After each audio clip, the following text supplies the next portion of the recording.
एक film theatre ने ऐलान किया कि एक 8 मिनट की शॉर्ट फिल्म ने दुनिया की बेहतरीन शॉर्ट फिल्म का एजाज़ हासिल किया है। तो हम अपने थिएटर में इसको फ्री में दिखा रहे हैं ताकि ज़्यादा से ज़्यादा लोग आकर इसको देख सकें। अब डेट अनाउंस की गई, लोग आना शुरू हुए और हाउस फुल हो गया। अब लोग बैठे अपनी सीट्स पर, फिल्म स्टार्ट हुई। फिल्म का जो पहला सीन था वो ये था कि दीवार को दिखाया जा रहा था, छत को दिखाया जा रहा था एक कमरे की। अब लोगों को शुरू में तो ये लगा कि ये कोई एरर है और छत से अब आगे फिल्म स्टार्ट हो जाएगी, लेकिन 2 मिनट तक ऐसा हुआ, 4 मिनट तक हुआ, 6 मिनट तक हुआ और वही छत दिखाई जा रही है।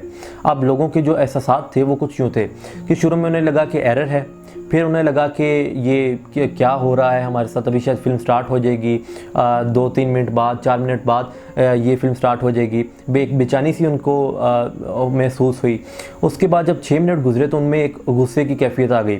अब उन्होंने अपने जो सिनेमा घर के जो इंतज़ामिया थी उससे शिकायत करना शुरू कर दी, अपने गुस्से का इजहार किया कि ये क्या मजाक है, हमें कहा गया कि फ्री में हम आपको फिल्म दिखाएंगे और हमें एक छत दिखाई जा रही है, हमारा टाइम वेस्ट किया जा रहा है। और तमाम लोगों ने ये फैसला किया कि अब हम उठ के जा रहे हैं और अब हमने ये फिल्म देखनी क्योंकि हमारा टाइम वेस्ट हो रहा है और ये मजाक हो रहा है हमारे साथ। तो अब 6 मिनट के बाद वो जब जाने लगते हैं तो अचानक से कैमरा मूव करता है, वो वापस पलट कर देखते हैं तो छत से दीवार दिखाई गई, दीवार से फर्श दिखाया गया। फर्श पर एक बच्चा लेटा हुआ था जिसकी रीढ़ की हड्डी नहीं थी, आंखों में आंसू थे और उसका जो चेहरा था वो छत की तरफ था। वो उसी छत को देख रहा था जिस छत को ये बाकी जो लोग थे ये देख रहे थे। अब वापस फर्श से दीवार दिखाई गई, फिर छत दिखाई गई और लिखा गया कि आपको हमने सिर्फ 8 मिनट के लिए ये छत दिखाई है और आप में अदम बर्दाश्त पैदा हो गई, आप बर्दाश्त ना कर सके। सोचिए कि इस बच्चे ने तो इसको आगे भी देखना है और ये सालों से इसी छत को देखता आ रहा है।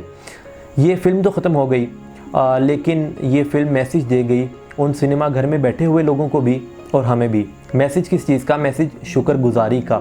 अक्सर हम देखते हैं कि हमारी ज़िंदगियों में हम कोई गोल सेट करते हैं, अचीव करते हैं, कोई कामयाबी हासिल करते हैं, लेकिन उस पर शुक्र अदा नहीं करते। मज़ीद बड़ा सोचते हैं, मज़ीद एक और अगला गोल सेट कर लेते हैं, एक बड़ी कामयाबी का इंतज़ार करते हैं, लेकिन हम पिछली कामयाबी का शुक्र अदा नहीं करते। हमारा अलमिया ये है कि अगर हमारे ब्लड टेस्ट की रिपोर्ट सही आ जाती है तो हम ये कहते हैं कि एमी पैसे ज़ाया हुए ने, या फिर अगर हम कोई दुआ मांगते हैं और वो कबूल हो जाती है तो हम कहते हैं यार मैंने काश दुआ में कुछ बड़ा मांग लिया होता। अगर मैंने 1 लाख की दुआ मांगी थी कि मेरा कोई बॉन्ड निकल आए तो काश मैंने 1 करोड़ मांग लिया होता और मैं मज़ीद अमीर हो जाता। हम शुक्र अदा नहीं करते। आइए इस ईद के मौका पर अहद करते हैं कि आज से हम हर रोज़ सुबह उठकर अल्लाह ताला का शुक्र अदा करेंगे कि उसने एक नए दिन से नवाजा है जिसमें हम बहुत कुछ प्रोडक्टिव कर सकते हैं ताकि हम अपनी आने वाली ज़िंदगी को बेहतर बना सकें। आप सबको मेरी तरफ से ईद मुबारक।